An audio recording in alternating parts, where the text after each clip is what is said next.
ఇంకా మనం ఎస్టీల గురించి ఎందుకు మాట్లాడుతున్నాం? ఇవన్నీ కరెక్టేనా, మాట్లాడొచ్చా అని అంటున్నారు. నేను ఒక పేరు చెప్తా మీకు. ఈరోజే అన్ని వార్తాపత్రికలలో ప్రముఖంగా వచ్చింది. టికారాం జుల్లి. టికారాం జుల్లి ఈ పేరు బాగా గుర్తుపెట్టుకోండి. ఎందుకంటే ఇక్కడి నుంచి భారతదేశ చరిత్ర ఒక మలుపు తిరగాలి, బీసీ ఉద్యమ చరిత్ర ఒక మలుపు తిరగాలి. ఎందుకోసం చెప్తున్నా అంటే, మనం మాట్లాడుతుంటే మనమేదో లేనిది కొత్తగా సృష్టించి మాట్లాడుతున్నట్టు చాలా మంది మన మీద బురద చల్లే ప్రయత్నం చేస్తున్నారు. మళ్ళీ చెప్తున్నా, ఈ పేరు గుర్తుపెట్టుకోండి. టికారాం జుల్లి రాజస్థాన్లో ఉన్నటువంటి Congress party leader of opposition ఈయన అసెంబ్లీలో.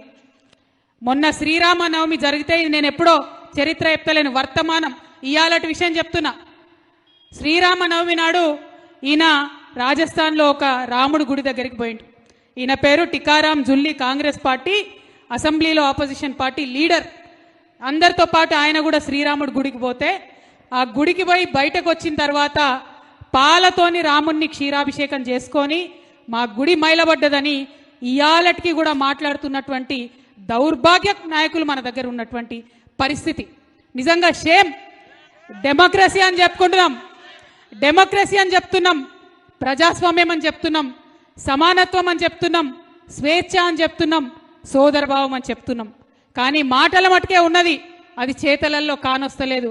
అందుకే ఇట్లాంటి వేదికలు కావాలి, అందుకే ఇట్లాంటి దీక్షలు కావాలి, అందుకే ఇట్లాంటి ధర్నాలు కావాలి, అందుకే అట్లాంటి కళాకారులు కావాలి.